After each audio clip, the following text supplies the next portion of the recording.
Elena, tanggapin mo na, hindi ka naligtas para sa sarili mo, lalo na para sa anak natin. This is the official psychiatric report, and it's final. You are mentally unstable. Ang boses ni Marco ay malamig, walang emosyon, na tila binabasa lamang niya ang isang ulat tungkol sa lagay ng panahon, at hindi ang sentensya na sisira sa buong pagkatao ko. Nakatayo siya sa tabi ni Dr. Bianca, ang therapist na pinagkatiwalaan ko sa loob ng 2 taon. Ang puting silid ng klinik na dati ay itinuturing kong kanlungan ay biglang naging isang selda. Ang amoy ng antiseptic at mamahaling pabango ni Bianca ay tila laso na dahan-dahang pumapasok sa aking baga. Hindi ako makahinga. Nanigas ang buong katawan ko sa kinauupuan ko. Ang mga daliri ko ay mahigpit na nakakapit sa braso ng silya hanggang sa mamute ang aking mga kuko. Gusto kong sumigaw, gusto kong itanggi ang lahat. Pero ang tanging lumabas sa bibig ko ay isang mahinang hangin. Ang mga salita ni Marco ay parang mga palaso na tumatama sa aking dibdib, isa-isa, hanggang sa maramdaman ko ang malapot na hapdi ng pagkakanulo.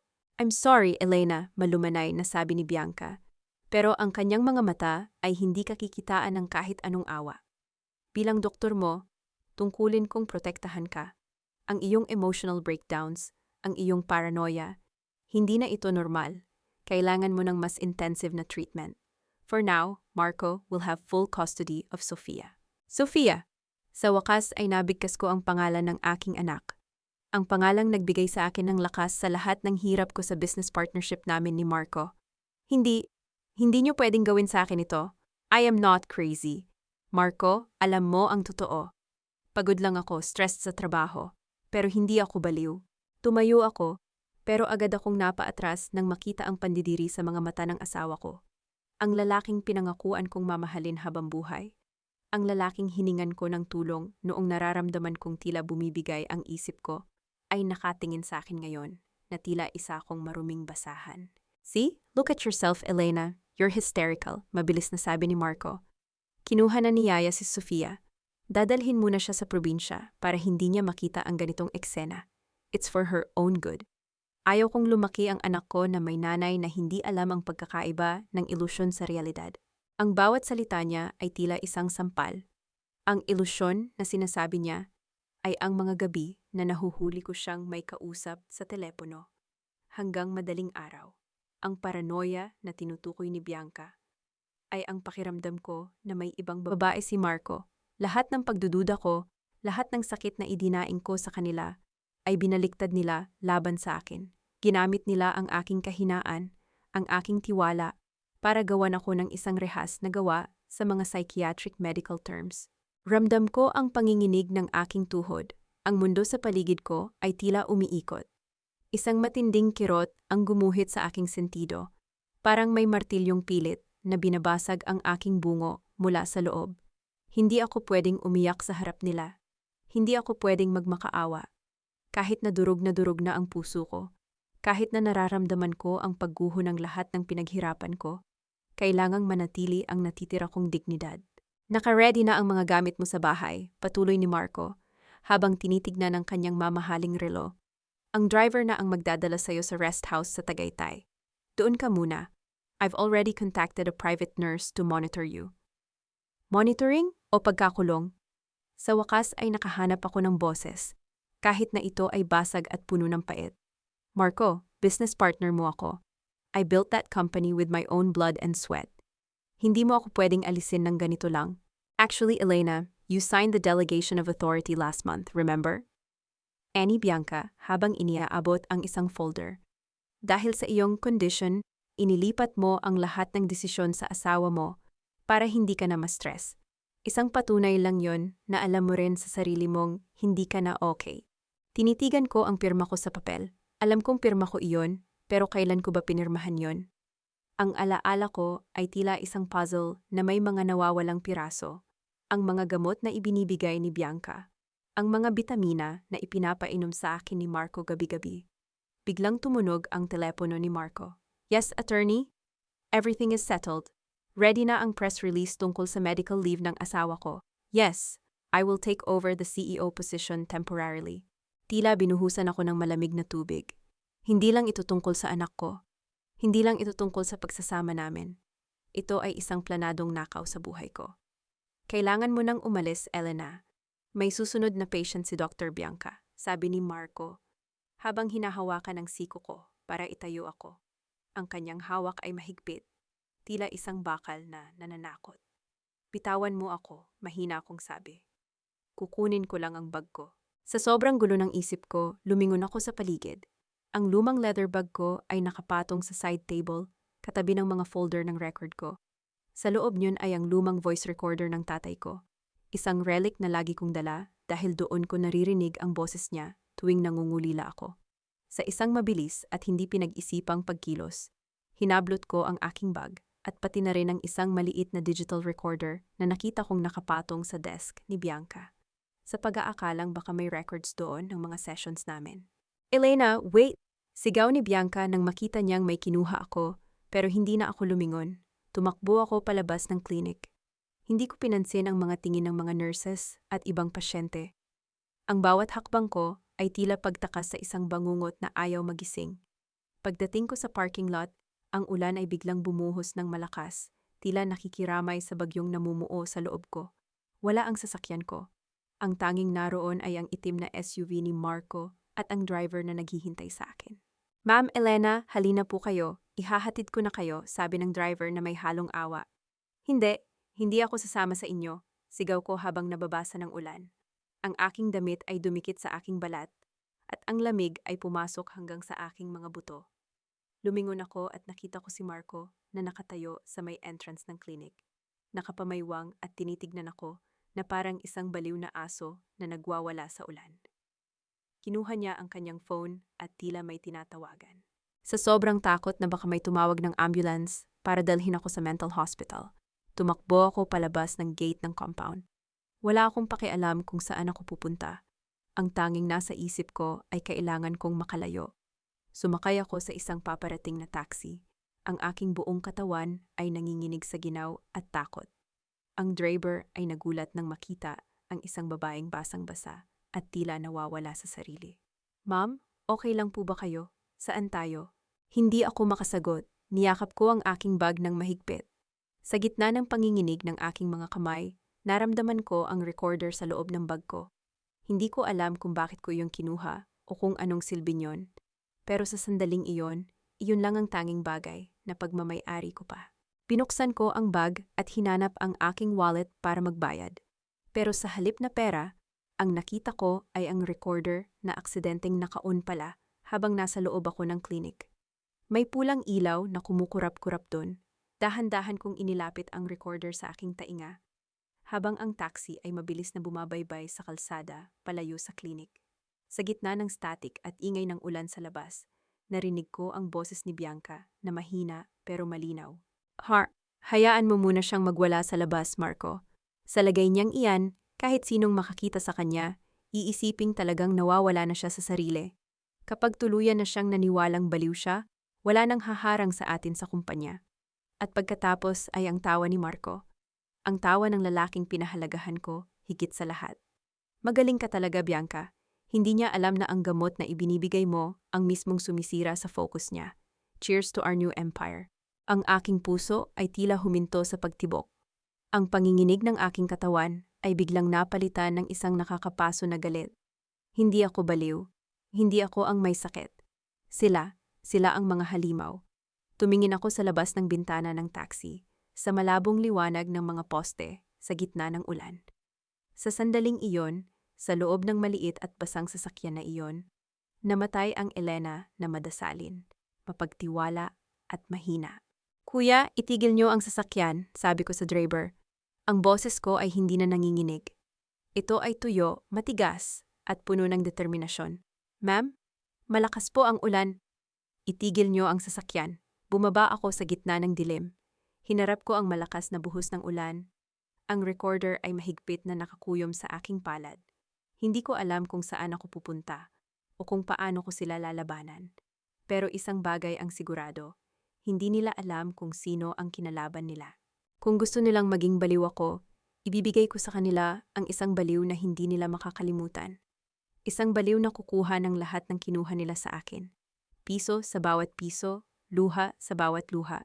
Basang-basa ang suot kong damit, at ang bawat hakbang ko sa loob ng maliit at madilim na motel room na ito ay nagiiwan ng bakas ng putik at tubig sa sahig. Ramdam ko ang malapot na dumi sa bawat sulok ng kwartong ito, ang amoy ng luma at hindi nalaba na mga kurtina, at ang kurap ng bumbilya sa kisame na tila anumang sandali ay bibigay na. Pero wala akong pakialam. Mas malinis pa ang dumi sa sahig na ito kaysa sa duming iniwan ko sa mansyon namin ni Marco. Napaupo ako sa gilid ng kama. Ang aking mga tuhod ay tila gawa sa jelly dahil sa pangangatog. Niyakap ko ang aking sarili. Sinusubukang kumuha ng init mula sa sarili kong balat.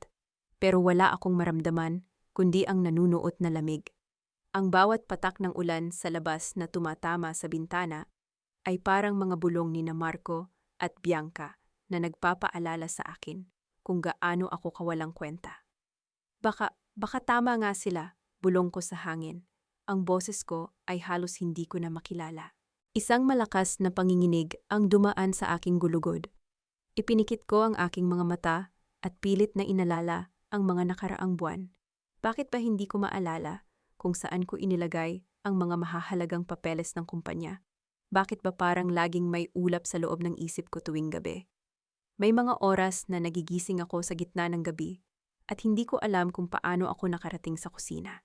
Baliw ka na nga ba talaga, Elena? Tanong ko sa aking sarili. Hinawakan ko ang aking ulo, pilit na pinipigilan ang tila pagtibok ng mga ugat sa aking sentido. Ang pakiramdam na hindi mo na mapagkatiwalaan ang sarili mong isip ay ang pinakamalalang uri ng pagkakulong. Mas masakit pa ito kaysa sa sampal ni Marco.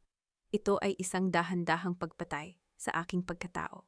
Sa gitna ng aking kalituhan, naramdaman ko ang matigas na bagay sa loob ng aking bag. Ang voice recorder ni Papa. Inilabas ko ito ng may nanginginig na mga kamay. Ito ang tanging koneksyon ko sa nakaraan, sa panahong alam ko pa kung sino ako.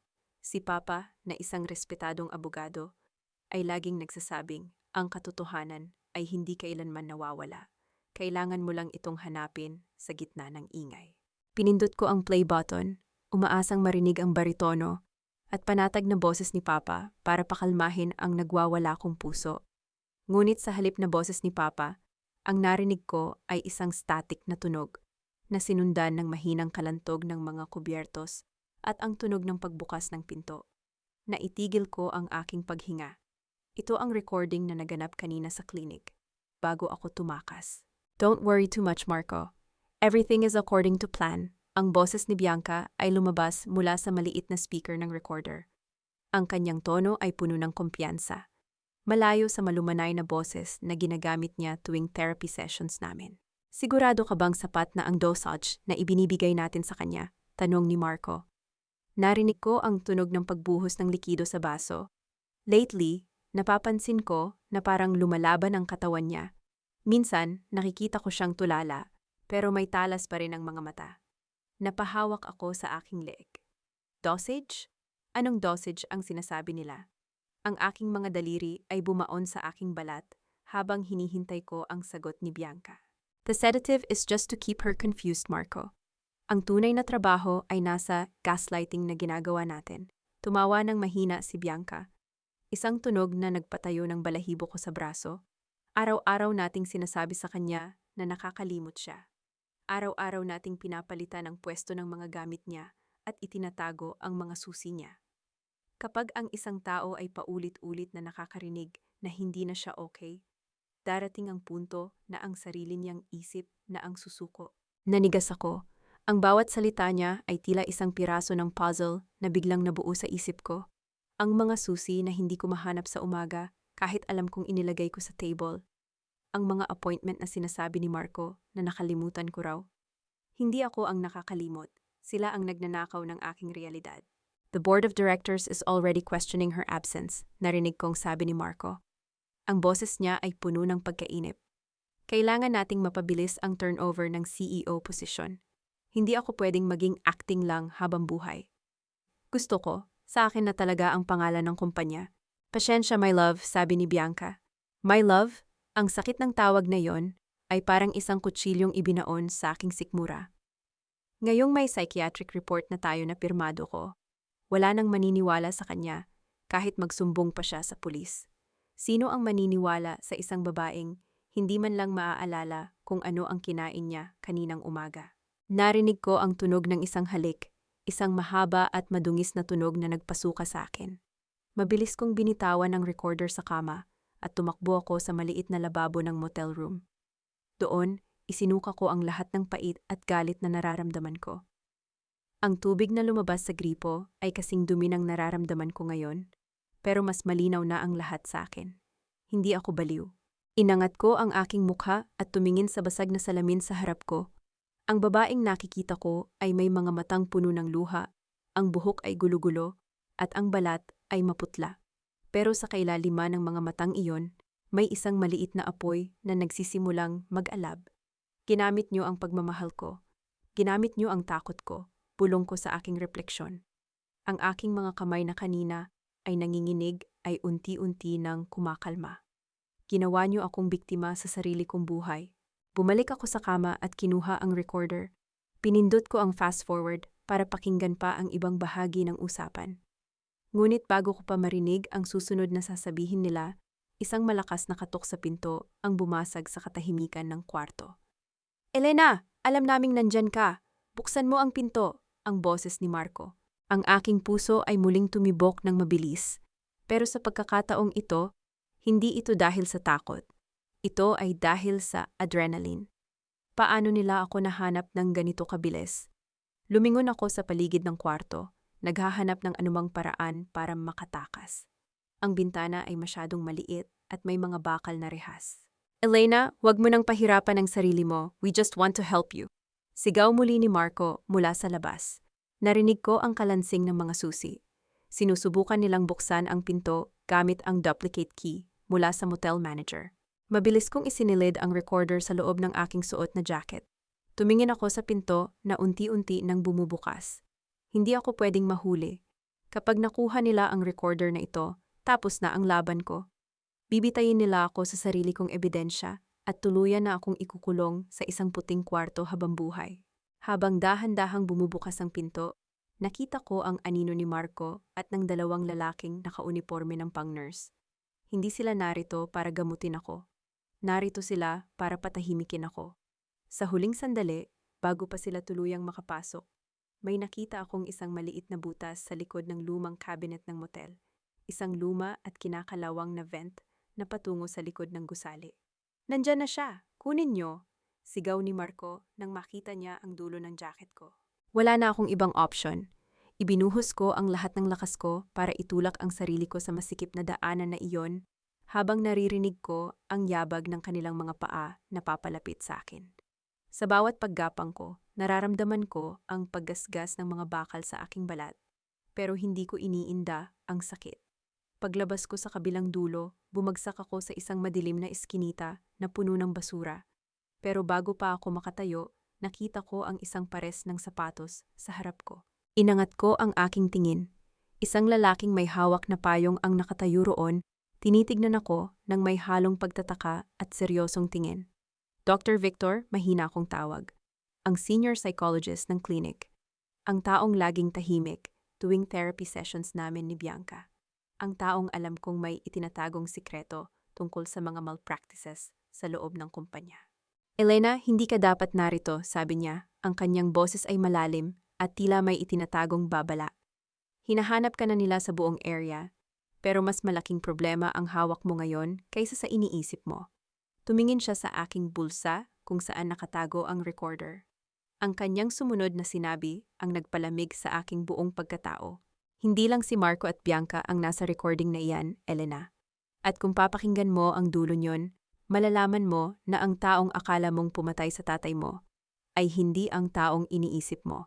Tumingin ako sa paligid ng madilim na sasakyan ni Dr. Victor. Ang amoy ng mamahaling leather at matapang na kape ay tila sumasakal sa akin. Sa labas, ang ulan ay patuloy na bumubuhos, na lumilikha ng mga malabong anino sa bintana. Ang bawat pagkurap ng mga streetlights na nadadaanan namin ay nagbibigay ng panandaliang liwanag sa mukha ni Victor. Isang mukhang punong-puno ng pagod at takot. "Dr. Victor, please, pakiusap ko." Ang boses ko ay halos pabulong na dahil sa panghihina. Narinig mo ang recording. Alam mo ang ginagawa nila sa akin. Alam mo na hindi ako baliw. Ikaw na lang ang pag-asa ko para mabawi ko si Sofia. Hinigpitan ni Victor ang pagkakahawak sa manibela. Nakita ko ang panginginig ng kanyang mga ugat sa braso. Hindi siya tumitingin sa akin. Ang kanyang mga mata ay nananatiling nakapako sa madilim na kalsada. Elena, hindi mo naiintindihan, sagot niya. Ang boses niya ay gumaralgal. Hindi lang ito tungkol sa isang maling diagnosis. Malalim ang ugat ng lahat ng ito. Si Bianca, hindi mo alam kung gaano siya kadelikado kapag naramdaman niyang may nagbabanta sa posisyon niya. At ikaw, hahayaan mo na lang ba silang sirain ang buhay ko? Hahayaan mo na lang bang lumaki ang anak ko sa piling ng isang amang mamamatay tao at isang doktor na walang kaluluwa? Ang galit ay muling nag-alab sa dibdib ko, pansamantalang tinatalo ang epekto ng mga gamot sa katawan ko. Doktor ka, Victor, nanumpa ka na magliligtas ng buhay, hindi para tumulong sa pagwasak nito. Biglang itinabi ni Victor ang sasakyan sa isang madilim na bahagi ng kalsada. Ang biglaang paghinto ay nagdulot ng malakas na puwersa na muntik nang magpauntog sa akin sa dashboard. Huminga siya ng malalim, ang kanyang dibdib ay mabilis na tumataas at bumababa. Nanumpa ako, oo, sigaw niya, sa wakas ay lumingon siya sa akin. Ang kanyang mga mata ay namumula sa halo-halong galit at pagsisisi. Pero tao rin ako, Elena, may pamilya rin ako. Sa tingin mo ba, bakit ako nananahimik sa loob ng klinik na yon sa loob ng maraming taon?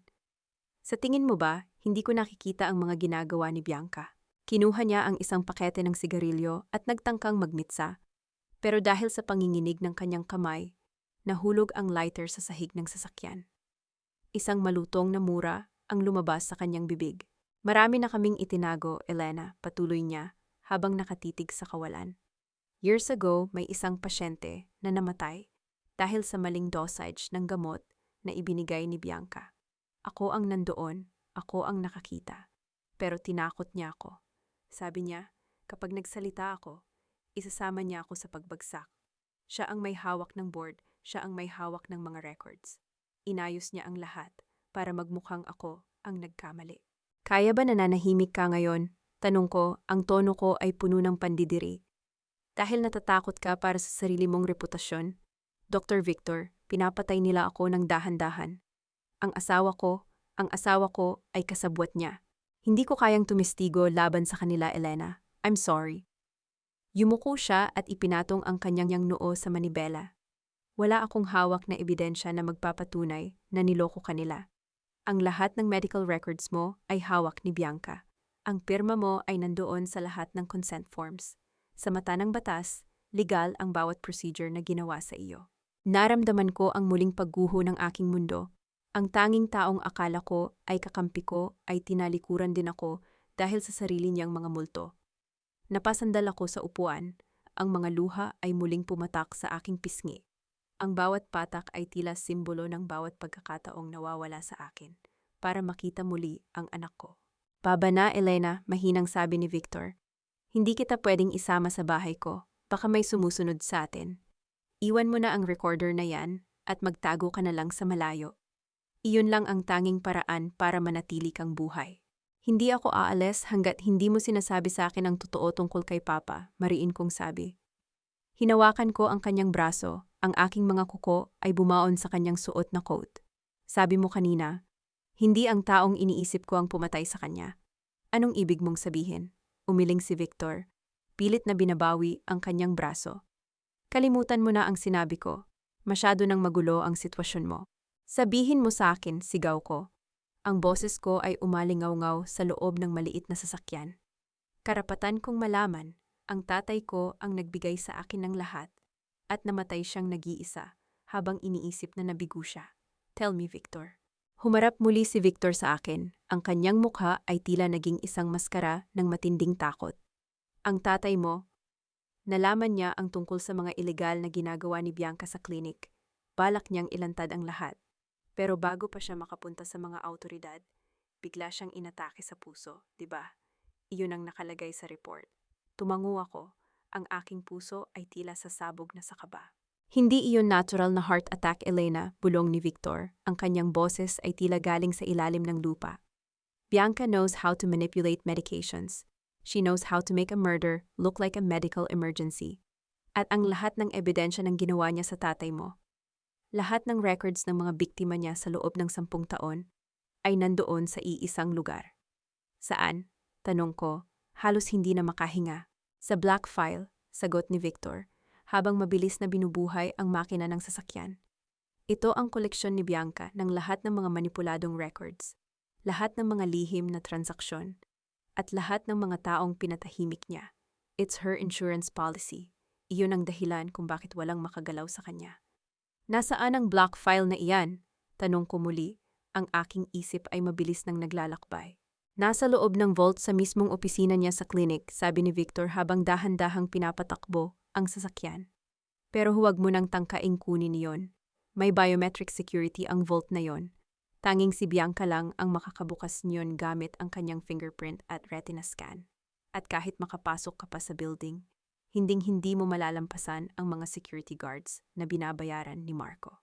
Itinigil ni Victor ang sasakyan sa tapat ng isang madilim na kanto, malayo sa mga mata ng mga tao. Lumingon siya sa akin. Ang kanyang tingin ay puno ng huling babala. Ito na ang huling tulong na maibibigay ko sa iyo, Elena. Binigyan kita ng impormasyon na pwedeng pumatay sa ating dalawa. Please, for your own sake, umalis ka na sa Manila. Kalimutan mo na ang black file. Kalimutan mo na ang kumpanya. Iligtas mo ang sarili mo. Bumaba ako ng sasakyan nang hindi nagsasalita. Pinanood ko ang paglayo ng sasakyan ni Victor hanggang sa mawala ang mga pulang ilaw nito sa dilim ng ulan.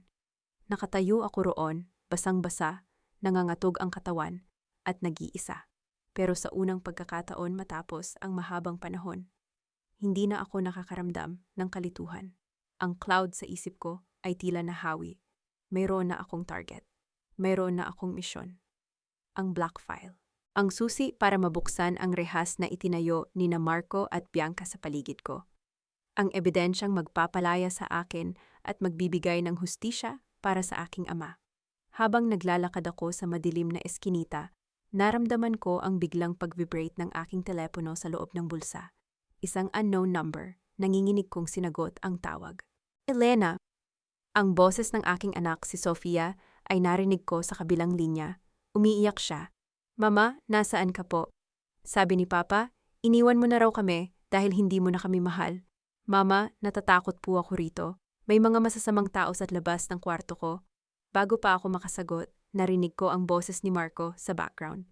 Sofia, ibigay mo sa akin ang phone na iyan.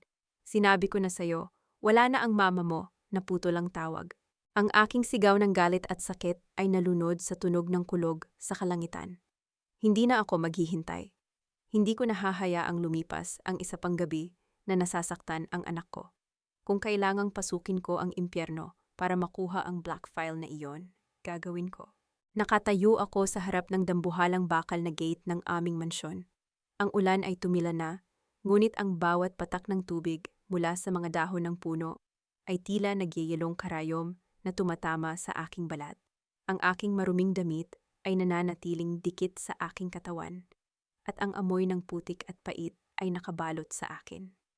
Ngunit higit sa lamig, ang nararamdaman ko ay ang bigat ng dignidad na kailangan kong isantabi para sa plano kong ito. Huminga ako ng malalim, pilit na pinapakalma ang aking nanginginig na mga labi. Kailangan kong maging mahusay na artista.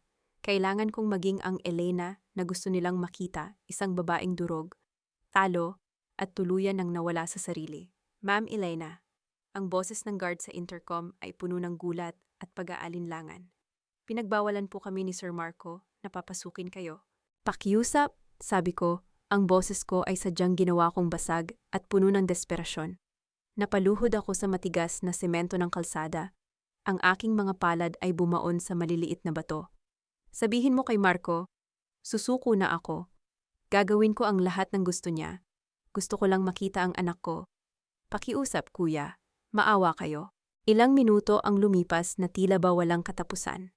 Ang bawat segundo ng katahimikan ay tila isang hatol. Pagkatapos, ang dambuhalang bakal na gate ay dahan-dahang bumukas ng walang kahit anong tunog na tila ba nilalamon ako ng isang higanteng halimaw. Naglakad ako papasok sa mahabang driveway. Ang mga ilaw sa paligid ng garden ay tila mga matang mapanghusga na nakatingin sa akin. Sa dulo niyon, nakatayo si Marco sa itaas ng hagdanan ng main entrance. Nakasuot siya ng kanyang silk na bathrobe, may hawak na baso ng alak, at may nakakalokong ngiti sa kanyang mga labi. Ang kanyang postura ay puno ng tagumpay. Tila ba isa siyang hari na pinapanood ang kanyang tinalong kaaway na gumagapang pabalik. "Look who's back," ani Marco nang makarating ako sa harap niya. Hindi niya ako tinulungang tumayo. Sa halip, lumapit siya at ginamit ang dulo ng kanyang sapatos para iangat ang aking baba. Ang lamig ng kanyang tingin ay mas matindi pa sa ulan kanina. "Akala ko ba ay matapang ka? Akala ko ba ay lalabanan mo kami ni Bianca?" "Maling-mali ako, Marco," bulong ko habang nakatingala sa kanya. "Ang mga luha ko ay sadyang pinalabas ko ng tuloy-tuloy. Tama kayo, may sakit ako. Hindi ko na kaya ang sarili ko. Pakiusap, huwag mo akong ilayo kay Sofia. Kahit dito na lang ako sa maid's quarters. Kahit huwag mo na akong ituring na asawa. Basta hayaan mo lang akong makasama ang anak ko." Tumawa si Marco, isang malalim at mapang-uyam na tawa na umalingaw-ngaw sa tahimik na gabi. "Ngayon ay marunong ka ng makinig. Ganyan dapat, Elena. Ang isang taong may sira sa isip ay hindi dapat nagmamatigas." Hinawakan niya ako sa braso ng napakahigpit, sapat na para mag-iwan ng pasa, at kinaladkad ako papasok sa loob ng bahay. Ang amoy ng mansyon, ang pamilyar na bango ng lavender at mamahaling wax, ay tila sumasakal sa akin ngayon. Dati, ito ang aking kanlungan. Ngayon, ito ay isang battlefield. "Pumasok ka sa kwarto mo. Huwag kang lalabas hanggat hindi ko sinasabi," utos niya, habang itinutulak ako sa loob ng aming dating silid. "At huwag na huwag mong tatangkain na lapitan si Sofia ngayong gabi. Baka mahawa pa siya sa kabaliwan mo." Narinig ko ang tunog ng paglock ng pinto mula sa labas. Napasandal ako sa pinto, ang aking hininga ay mabilis at mababaw. Ngunit sa sandaling narinig ko ang paglayo ng kanyang mga yabag, ang aking mukha na kanina ay punong-puno ng pait, ay biglang naging malamig at kalkulado. Tumayo ako ng tuwid at pinunasan ang aking mga luha. Wala akong oras para magluksa. Mayroon akong kailangang hanapin. Alam ko na sa loob ng banyo ng silid na ito, sa likod ng malaking salamin, ay may isang maliit na cabinet kung saan itinatago ni Marco ang kanyang mga gamot. Doon din niya inilalagay ang mga vitamins na ipinapainom niya sa akin gabi-gabi. Ang mga gamot na ayon kay Victor ay ang mismong sumisira sa aking isipan. Dahan-dahan kong binuksan ang cabinet. Ang aking mga kamay ay nanginginig, hindi dahil sa takot, kundi dahil sa adrenaline. Nakita ko ang iba't ibang bote ng gamot, aspirin, maintenance para sa blood pressure, at isang maliit na boteng amber na walang label. Kinuha ko ang bote. Sa loob niyon ay mga maliliit na puting tableta. Inilapit ko ang aking ilong sa bote at naramdaman ko ang isang kakaiba, tila kemikal na amoy na madalas kong malasahan sa aking kape tuwing umaga. "Nahanap din kita," bulong ko. Inilabas ko ang aking panyo at kumuha ng 3 tableta para itago. "Ito ang magiging ebidensya ko. Kailangan kong maipalab test ang mga ito para mapatunayan na nilalason nila ako." Ngunit bago ko pa maibalik ang bote, narinig ko ang pag-ikot ng susi sa pinto ng kwarto. Mabilis kong isinara ang cabinet at nagkunwaring naghihilamos ng mukha sa sink. Ang pintuan ay bumukas at pumasok si Marco. Kasunod si Bianca. Nakasuot pa rin si Bianca ng kanyang coat. Tila ba kararating lang niya mula sa klinik. "Is she settled?" tanong ni Bianca. Ang kanyang boses ay puno ng propesyonal na lamig, habang tinitignan ako mula ulo hanggang paa. "Opo, doktora," sagot ni Marco na may halong pangunguyam. Parang basang sisiw na bumalik sa kulungan. Lumapit sa akin si Bianca. Hinawakan niya ang aking pulso. Ang kanyang mga daliri ay malamig at tila mga galamay ng isang insekto. Tumingin siya ng diretso sa aking mga mata, tila sinusubukang basahin ang bawat hibla ng aking utak. "Elena, mabuti at bumalik ka," sabi ni Bianca. "Mas madali nating maipagpapatuloy ang treatment mo rito. By the way, bakit parang pawis na pawis ka? At bakit bukas ang cabinet ng gamot?" Tumigas ang buong katawan ko. Ramdam ko ang pagtulo ng isang butil ng pawis mula sa aking noo patungo sa aking pisngi. Ang aking puso ay tila isang tambol na nagwawala sa loob ng aking Gusto ko lang uminom ng gamot sa sakit ng ulo," sabi ko. pilit na pinapanatili ang panginginig ng aking boses para magmukhang totoo ang aking sakit. Sobrang sakit ng ulo ko, Bianca. Hindi ko na alam ang gagawin ko. Tumingin si Bianca kay Marco, pagkatapos ay muling tumingin sa akin. Ang kanyang mga mata ay nanliit, tila hindi naniniwala sa aking sinasabi. Lumapit siya sa cabinet at dahan-dahang binuksan ito. Tinitigan niya ang mga bote ng gamot, lalo na ang maliit na amber na bote. Really, sabi niya habang kinukuha ang bote. Pero hindi ba't sinabi ko sa'yo na ako lang ang dapat magbigay ng gamot sa'yo? Marco, did you see her touch this? Hindi ko napansin, sagot ni Marco. Ang kanyang boses ay nagsisimula ng maging matalim. Lumapit siya sa akin at hinawakan ang aking panga. Pinipilit akong humarap sa kanya. May kinuha ka ba rito, Elena? Sabihin mo ang totoo. Wala. Wala akong kinuha, pagsisinungaling ko, habang nararamdaman ang bigat ng 3 tableta sa loob ng bulsa ng aking jacket na nakasabit sa likod ng pinto ng banyo.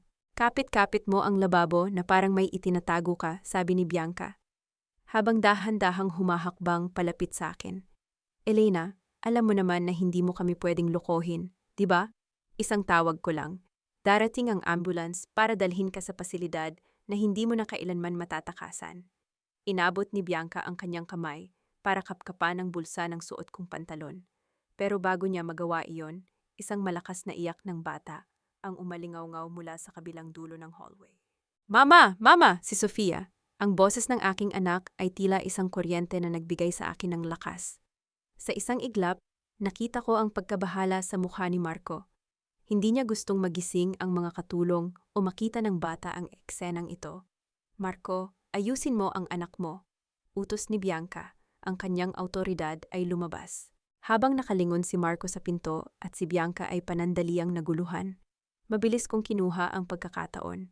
Kinuha ko ang isang maliit na bote ng lotion sa sink at sadyang ibinagsak ito sa sahig. Ang bote ay hindi nabasag, pero ang tunog niyon ay sapat na para makuha ang atensyon nila.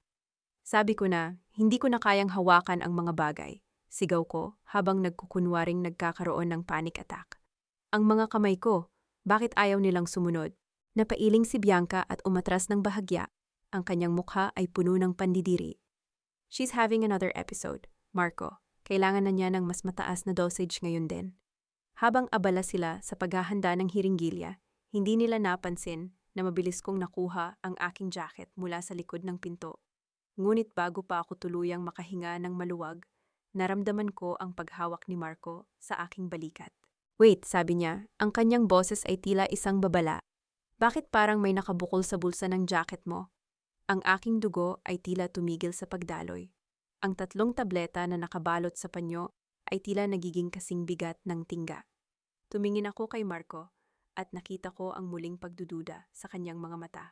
Sa sandaling iyon, alam ko na kung hindi ako makakaisip ng paraan, ang gabing ito ang magiging huling gabi ko bilang isang malayang tao.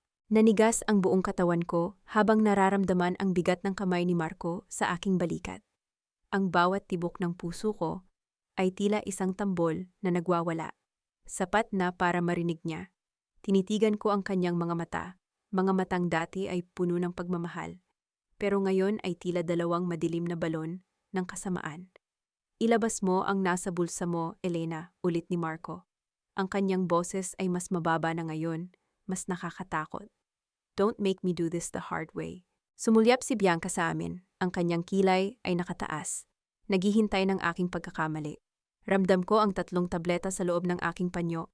Kung makikita nila ito, hindi na ako makakalabas ng bahay na ito ng buhay. Ito ba? Sa isang mabilis na pagkilos, kinuha ko ang panyo mula sa aking bulsa at ipinamukha ito sa kanya. Sadyang hinayaan kong malaglag ang ilang gamit na nakuha ko kanina. Mga lumang resibo at isang pirasong balat ng candy. Gusto mo ba talagang makita ang basura ko, Marco? O baka gusto mo ring bilangin kung ilang beses akong umiyak ngayong gabi gamit ang panyong ito? Sadyang idinikit ko ang basang panyo sa kanyang mukha habang humihagulgol ako ng malakas. Sige, kunin mo. Kunin mo lahat pati ang dignidad ko. Diba iyon naman ang gusto nyo? Ang makita akong gumagapang. Napaatras si Marco, ang kanyang mukha ay namula sa galit at pandidire nang madikit ang basang panyo sa kanyang pisngi. Yuck! Ano ba, Elena? You're really losing it. Marco, stop it, saway ni Bianca habang hinihila ang asawa ko palayo sa akin. She's hyperventilating. Kapag nagpatuloy ito, baka atakihin siya sa puso bago pa natin matapos ang turnover ng shares. Let her be. Lock the door from the outside. Bibigyan natin siya ng space para kumalma bago ang susunod na dose. Padabog na lumabas si Marco ng kwarto, habang si Bianca ay nag-iwan ng isang huling mapanuring tingin bago isara ang pinto. Narinig ko ang pag-ikot ng susi. Ang mechanical na tunog na yon ay tila isang hatol. Pero para sa akin, ito ay hudyat ng pagkakataon. Mabilis kong binuksan ang panyo. Naroon pa rin ang 3 tableta. Ligtas. Hindi ako pwedeng manatili rito. Sa ilalim ng aking kama, may isang lumang loose board na ako lang ang nakakaalam. Noong bata pa ako, doon ko itinatago ang aking mga diary. Sa kabilang dulo niyon ay ang attic na may maliit na bintanang humahantong sa bubong ng garahe. Ito ang tanging daan ko palabas nang hindi dumadaan sa mga guards sa harap. Paglipas ng isang oras, habang ang buong mansyon ay tila natutulog na sa ilalim ng huwad na katahimikan, dahan-dahan akong gumapang palabas. Ang bawat kalansing ng bubong ay tila isang sigaw sa aking pandinig, pero hindi ako huminto. Bumagsak ako sa damuhan, ang aking mga palad ay magasgas, pero ang sakit ay nagsilbing panggising sa aking diwa. Tumakbo ako. Hindi ko alam kung saan kukuha ng lakas, pero ang imahe ng umiiyak na si Sofia ang nagtutulak sa akin.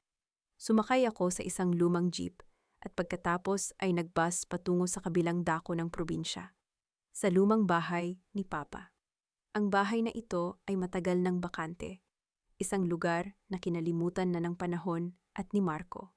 Ang amoy ng alikabok at lumang papel ang sumalubong sa akin. Nang buksan ko ang pintuan, gamit ang susi na lagi kong suot sa aking kuwintas. Ang bawat gamit ay nababalot ng puting tela. Tila mga multo ng nakaraan. Pumunta ako sa study room ni Papa. Dito siya madalas magtrabaho noon bilang isang abogado. Nanginginig ang aking mga kamay habang hinahanap ko ang isang lihim na drawer sa ilalim ng kanyang desk. Please, Papa, tulungan mo ako, bulong ko sa dilim. Nang bumukas ang drawer, nakita ko ang isang makapal na folder. Mental Health Act, RA 136 Notes. Sa tabi niyon ay may mga sulat kamay ni Papa. Binasa ko ang mga ito sa ilalim ng liwanag ng aking cellphone. Ang pinakamalakas na sandata laban sa manipulasyon ay ang kaalaman sa sariling karapatan. Kapag ang diagnosis ay ginamit bilang kulungan, ang pasyente ay may karapatan sa isang independent second opinion. Bianca is playing a dangerous game with her license. May mga kalakip na dokumento si Papa tungkol sa mga kaso ng malpractice na sinubukan niyang imbestigahan bago siya mamatay. May mga pangalan ng mga dating empleyado ng klinik ni Bianca na bigla na lang nawala o nagbitiw sa trabaho. Naramdaman ko ang pag-init ng aking mga mata. Hindi lang pala ako ang biktima, marami na silang sinira. Ang aking ama ay namatay habang sinusubukang protektahan ang mga katulad ko. Habang binabasa ko ang huling paina, may nakita akong isang maliit na sticky note na may nakasulat na, "Check the backup cloud. The password is the date Sofia first walked." Ang petsang yon, alam na alam ko yon, hindi yon mananakaw ni na Marco at Bianca sa akin. Biglang gumaralgal ang aking telepono sa ibabaw ng lamesa.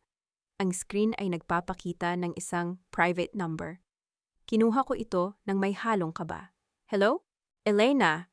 Isang boses ng lalaki gumaralgal at tila nagmamadali. Hindi ito si Marco, hindi rin ito si Victor. "Alam kong nakuha mo ang folder ng tatay mo. Huwag kang magtitiwala kahit kanino, lalo na sa mga pulis sa lugar nyo. Hawak sila ni Marco." "Sino ito?" tanong ko. Ang aking puso ay muling tumibok ng mabilis. Isa ako sa mga taong sinira ni Bianca. May hawak akong impormasyon na hindi nahanap ng tatay mo. Ang 3 tabletang kinuha mo sa cabinet ni Marco, hindi lang yun sedative, Elena. It's an experimental drug na hindi pa aprobado ng FDA. Kapag napatunayan mo iyan, hindi lang lisensya ang mawawala sa kanila, mabubulok sila sa kulungan. Paano kita paniniwalaan? Huwag mo akong paniwalaan. Paniwalaan mo ang ebidensya. Pero tandaan mo ito.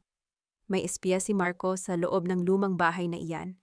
5 minuto na lang, darating na sila. Takbo na, Elena. Ngayon na.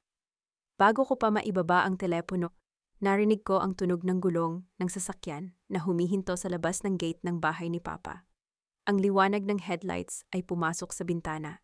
Tila mga mata ng halimaw na nahanap na ang kanyang biktima. Nabitawan ko ang folder. Ang aking hininga ay naglaho. Wala na akong mapupuntahan. Ang nakasisilaw na liwanag mula sa mga headlight ng sasakyan sa labas ay pumunit sa dilim ng silid ni Papa. Napayuko ako sa sahig. Ang aking puso ay pumitik ng kasing bilis ng mga hakbang ng mga lalaking mabilis na lumapit sa pintuan ng bahay.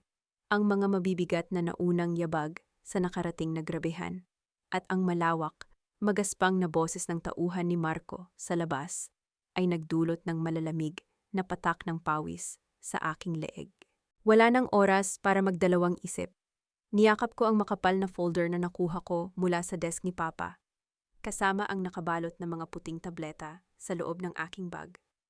Ang amoy ng lumang kahoy at alikabok sa hangin ay napalitan ng nakapangingilabot na tensyon. Sa sandaling narinig ko ang puwersahang pagwawaklas ng main door ng bahay, iginapang ko ang aking sarili patungo sa maliit na bintana sa likod ng study room, isang daanan patungo sa masukal na bakuran kung saan may mataas na pader na nahaharang lamang ng mga naglalakihang puno ng mangga. Sugat ang buing ginamit ko sa aking braso nang madikit ako sa mga patimsim ng lumang bakuran sa labas. Ang init ng aking dugo ay nagbalot sa king balat, ngunit inalis ko iyon sa king isip. Pahalughog ang buong paligid. Wala pa siyang tuluyang nakakalayo. Ang matalim na sigaw ng lalaki ay umalingaw-ngaw habang unti-unting nakarera ko ang matipong putik na daan patungong eskinita. Nakipagsiksikan ako sa gabi-gabihang dilim noong maiiwan ko ang probinsya. Sakay ng isang maliit at mabaho pang bus pauwing Maynila. Pumatak ang madaling araw at nahanap ko ang sarili ko sa isang murang kwarto sa isang siksik. Maingay na gusali sa kubaw. Ang amoy ng mga ginisang bawang sa karinderya sa ibabaw na humalo sa makina ng mga jeep ang nagbalot sa paligid. Ito na ang aking war room. Habang dahan-dahang nawawala ng bisa sa aking dugo, ang laso na sedative na itinurok ni na Dr. Bianca noon sa akin. Ganon din ang paglakas ng aking konsentrasyon. Umaga ko silang inalala sa sariling kwartong aking pinaglumaan, mga araw na luhaan at nakayuko lang akong sumusunod. Hindi ko mababaligtad ang batas kung harap-harapan ko silang lalabanan, kasabay ng napakaraming binayaran ni Marco na doktor at pulisyo, para lumubog ang mga mandarambong noong pinalalaki silang pareho, kasing talim at tusukong dinala ang sarili nilang kahinaan laban sa isa't isa, ang kanilang kasakiman at walang kasawian ng hininga sa sarili na tiwala. Bumili ako ng isang murang smartphone gamit ang konting kagyat na perang naisalansan sa loob ng aking notebook mula noong bago ako palubugin. Ayon sa plano ni na Marco, siniset ko up ang isang bago at anonymous na account. Hindi na bilang si Elena. Binigyan ko ng anino ang sarili ko, gaya rin sa tumawag na magpakilanlang biktima sa bahay noon ni Papa. Inalalala ko ang pinakamagandang poke na pwedeng sugatan upang tumaga pabalik.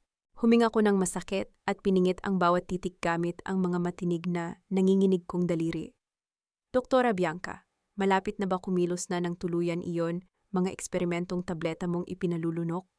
Sayang po ba iyan pwedeng mang-iwan kapag tumawid na ng International FDA investigation pati board license complaint ang lason mo laban sa sariling alaga mo na si Elena? Sa isang mariing pagpindot ng aking hinlalaki, lumakad itululan ang aking kasuklam palamanan direkta, tungo sa nakatagong sarili niyang linya. Walang per segundo lalamunin ko, baka sakalan mabalitaan na napaluhog siya rito nooring umagang iyon bago mapalibutan ng buwisit na traffic dong kumpanya, kung saan siya binanta ni Marco ng bagong pakete ng yaman. Isang pag-alog sa aking kagyat telepno noong sumagot siya pabalik ay bumasag sa lanta kong pagtulog.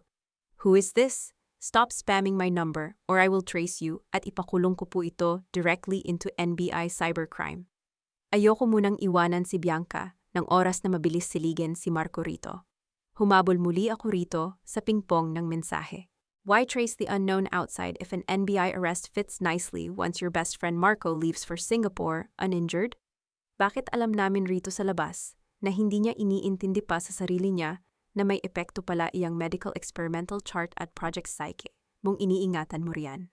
Napaayos ang pwepwesto kong balakang habang ramdam sa pulso Ang malamig na takot kapag inisip mo anong klase nilang tatak nung nahanapan si Papa ng ganiyang salarin.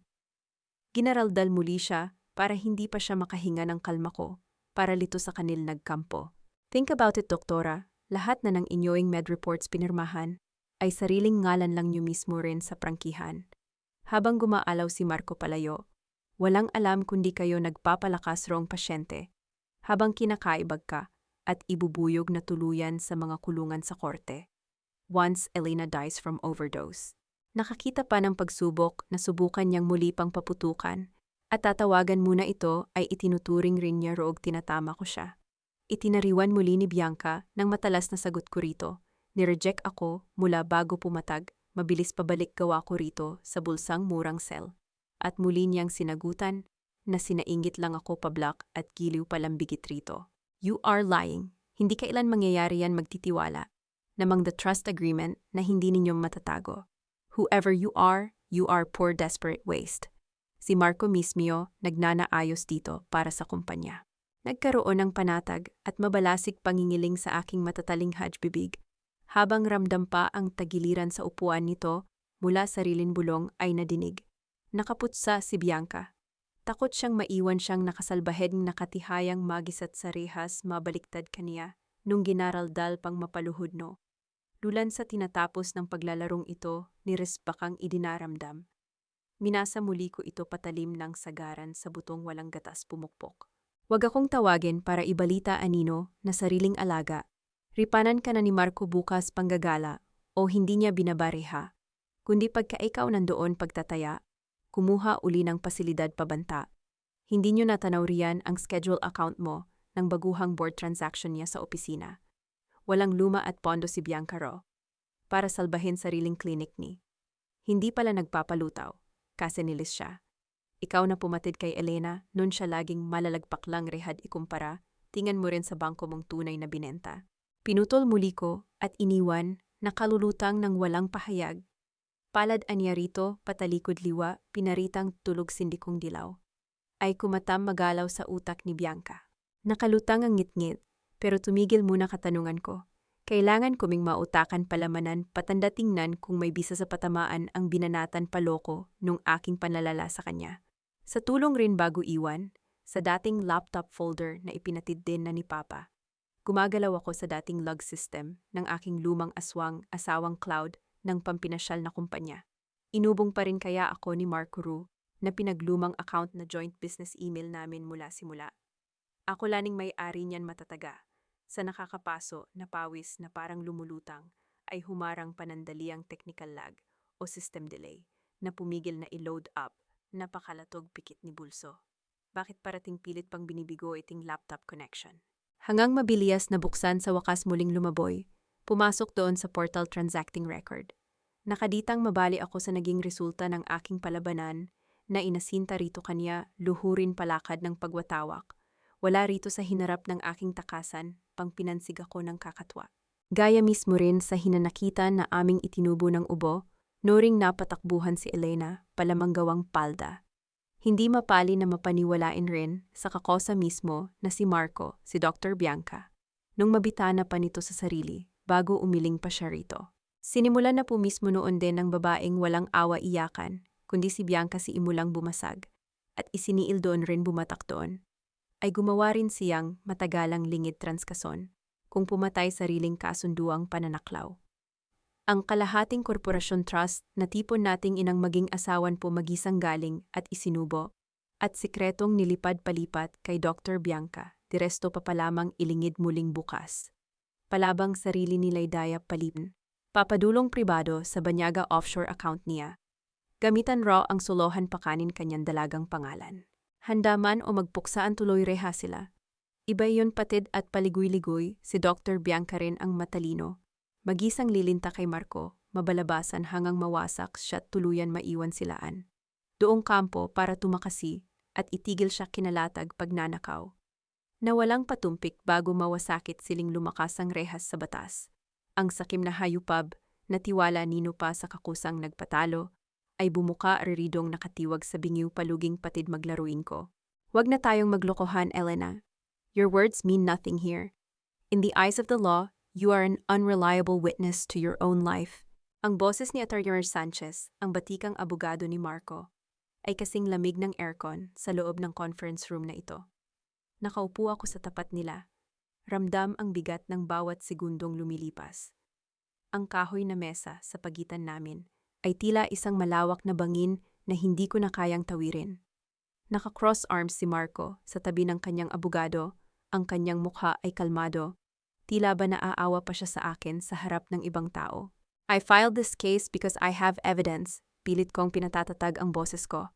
Kahit na nararamdaman ko ang panginginig ng aking mga daliri sa ilalim ng mesa. Pinisil ko ang aking sariling hita para lang manatiling gising ang diwa ko. The recordings, the medical malpractice, hindi nyo iyon maitatago. Recordings? You mean those edited, low-quality audio files na kinuha mo ng walang consent? Ngumisi si Attorney Sanchez habang inilalabas ang isang tablet. Elena, we have something much more convincing. Something that shows the real you. Iniharap niya sa akin ang screen. Pinitik niya ang play button. Ang video ay kuha noong gabing pilit akong pinalalabas ni Marco sa bahay. Pero sa anggulong ito, hindi nakikita ang pananakit niya sa akin. Ang nakikita lang ay ako, basang-basa, gulo-gulo ang buhok. Sumisigaw sa gitna ng ulan. At hinahampas ang bintana ng sasakyan ni Marco, habang umiiyak ang anak naming si Sofia sa background. Sa video, mukha akong isang babaeng tuluyan nang nawala sa katinoan. Look at this, Elena, sabi ni Marco. Ang boses niya ay malumanay pero puno ng lason. Does this look like a CEO to you? Does this look like a mother who can protect her child? Ipinakita na namin ito sa judge. Even the social workers agreed. You are a danger to Sofia. Napahawak ako sa aking dibdib. Ang sakit ay parang isang matalim na bubog na bumaon sa aking puso. Hindi nila ipinakita ang bahagi kung saan tinulak ako ni Marco. Hindi nila ipinakita ang bahagi kung saan pinagtawanan ako ni Bianca. Pinili nila ang mga sandaling pinakamahina ako para gawing sandata laban sa akin. This is manipulated, sigaw ko, sabay tayo, pero agad na dumilim ang paningin ko. Ang epekto ng mga gamot na ipinainom nila sa akin noong nakaraang mga linggo ay tila bumabalik. Ang sahig ay tila gumagalaw sa ilalim ng aking mga paa. Easy, Elena. Baka himatayin ka na naman at sabihin mong sinaktan ka namin, sabi ni Sanchez, habang isinusara ang folder. Our motion for a permanent protection order is already in place. You cannot go near Marco, the company, and especially Sofia, for at least 5 years. Unless what? Tanong ko, habang humahawak sa sandalan ng silya para hindi bumagsak. Lumingon si Marco kay Sanchez, senyales na gusto niyang kaming dalawa na lang ang mag-usap. Tumayo ang abogado at lumabas ng kwarto, iniwan kaming dalawa sa nakabibinging katahimikan. Lumapit si Marco sa akin. Naamoy ko ang kanyang pamilyar na pabango. Isang bango na dati ay nagbibigay sa akin ng seguridad, pero ngayon ay nagpapasuka sa akin. Hinawakan niya ang aking baba at itinaas ito ng marahas para magtama ang aming mga mata. I can make all of this go away, Elena, bulong niya. I can tell the judge that you're getting better. I can let you see Sofia once a month. Under supervision, of course. Anong kapalit, Marco? Mahina akong tanong, ramdam ang init ng kanyang hininga sa aking mukha. Pirpirmahan mo ang voluntary transfer of all your shares sa akin. All of it. Pati ang mana mo mula sa tatay mo, sabi niya, habang inilalabas ang isang makapal na dokumento mula sa kanyang bag. Sign this, and you stay in a nice private villa in Tagaytay. You can rest. Magpakabait ka lang doon. At kung hindi ako pumirma, ang kanyang mga mata ay nanliit. Ang kanyang hawak sa pangako ay mas humigpit, sapat na para maramdaman ko ang sakit sa aking mga ngipin. Kung hindi ka pipirma, gagamitin ko ang lahat ng koneksyon ko para ideklara kang legally incompetent voluntarily. I will have you committed to a state mental institution permanently, Elena. Alam mo kung anong klasing lugar yon. Walang aircon, walang maayos na pagkain, at puro mga taong talagang wala na sa sarili ang makakasama mo. Doon ka mabubulok habang lumalaki si Sofia na tinatawag na Mama si Bianca. Binitiwan niya ako nang bigla kaya napaupo ako muli sa silya. Inilapag niya ang ballpen sa ibabaw ng dokumento. You have 10 minutes to decide, Elena. Either you sign over your life to me, or you spend the rest of it inside a padded cell. Nakatitig lang ako sa ballpen. Ang puting papel ay tila sumisigaw sa akin. Sa labas ng pinto, narinig ko ang tawanan ni Sanchez at Bianca. Pakiramdam ko ay nakatayo ako sa gilid ng isang bangin at ang tanging pagpipilian ko ay tumalon o hayaan silang itulak ako. Ngunit sa ilalim ng aking takot at panghihina, naalala ko ang sinabi ni Victor tungkol sa black file. Naalala ko ang folder ni Papa na itinago ko sa kubaw. Hindi pa nila alam na may hawak akong mas malakas na bomba. Tumingin ako kay Marco, pinilit kong patigasin ang aking mukha. 10 minutes, Marco. Masyadong matagal yon para sa isang desisyon na magpapabagsak sa'yo. Kinuha ko ang ballpen, pero hindi para pumirma. Ang aking kamay ay dahan-dahang gumalaw patungo sa aking bulsa, kung saan nakatago ang maliit na GPS tracker na ibinigay sa akin ng misteryosong tumawag. Isang pindot lang at malalaman nila kung nasaan ako. Hindi ko pinirmahan ang sarili kong kamatayan. Naiwan ko si Marco na nagngangalit sa loob ng conference room. Ang kanyang mga sigaw ay nabaon sa pagsara ng mabigat na pinto. Kumaripas ako ng takbo palabas ng gusali. Ang aking mga paa ay tila may sariling isip habang tinatahak ang mataong bangketa ng Makati. Hindi ako lumingon. Alam kong anumang sandali, itataas na ni Marco ang alerto sa kanyang mga tauhan. Pero sa pagkakataong ito, hindi lang ako ang tumatakbo. May isa pang taong nagsisimula ng mabulabog ang konsensya. O baka mas tamang sabihin, ang takot na mabulok sa kulungan. Hingal na hingal akong nakarating sa isang pampublikong parke, malayo sa mga CCTV na pagmamay-ari ng kumpanya. Doon, nag-vibrate ang aking telepono. Isang video call mula sa isang encrypted number. Nang sagutin ko ito, bumungad ang mukha ni Dr. Victor. Ang kanyang buhok ay gulo-gulo, ang kanyang mga mata ay dilat na dilat sa takot, at pawis na pawis siya kahit na malamig ang gabi. Ang background sa likod niya ay ang kanyang pribadong opisina sa klinik. Elena, nakita ko na, bulong ni Victor. Ang kanyang boses ay nanginginig. Pumasok ako sa system ni Bianca habang nasa meeting sila ni Marco. Traitor siya, Elena. Hindi lang ikaw ang biktima rito. Ginamit niya ang digital signature ko sa lahat ng mga maling prescriptions na ibinigay sa iyo at sa tatay mo. She's making me the fall guy. Kapag pumutok ang kasong ito, ako ang ituturo nilang utak ng lahat. Sinasabi ko na sa'yo, Victor, sagot ko, habang pilit na kinakalma ang aking hininga. Walang katapatan ang mga taong gaya nila. Ngayon, naniniwala ka na ba na kailangan natin ang isa't isa? May hawak akong file, sabi niya habang may kinukuha sa kanyang drawer. Isang itim na USB drive. Hindi ito ang buong black file, pero nandoon dito ang raw data ng mga gamot na itinurok nila sa'yo. Pati ang mga logbook ng mga gabi na binibisita ni Marco si Bianca sa loob ng klinik para ayusin ang records mo. Sapat na ito para buksan ang investigasyon ng pulisya. Nasaan ka? Pupuntahan kita, mabilis kong sabi. Huwag sa klinik, masyadong maraming mata rito, ani Victor habang mabilis na isinisilid ang USB sa loob ng kanyang medyas. Magkita tayo sa lumang abandonadong parking building sa likod ng simbahan sa kanto. 15 minutes, Elena. Kapag wala ako ron, ibig sabihin ay nahuli na nila ako. Pinutol niya ang tawag. Mabilis akong pumara ng taxi. Ang bawat traffic at bawat pulang ilaw ay tila isang parusa sa aking pasensya. Ang aking mga kamay ay nanlalamig at ang pakiramdam ng panganib ay tila isang makapal na ulap na bumabalot sa akin. Pagdating ko sa parking building, ang paligid ay balot ng katahimikan at dilim. Ang tanging maririnig ay ang patak ng tubig mula sa mga sirang tubo at ang malayong ugong ng mga sasakyan sa highway. Dahan-dahan akong umakyat sa ikatlong palapag. Ang bawat yabag ng aking sapatos ay tila isang malakas na tunog sa aking pandinig. Victor? Tawag ko sa madilim na sulok. Isang anino ang lumabas mula sa likod ng isang dambuhalang poste.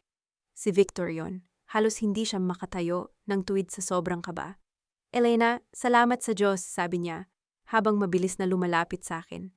Hawak ko na, kailangan nating dumiretso sa NBI. Huwag na nating hintayin ang bukas.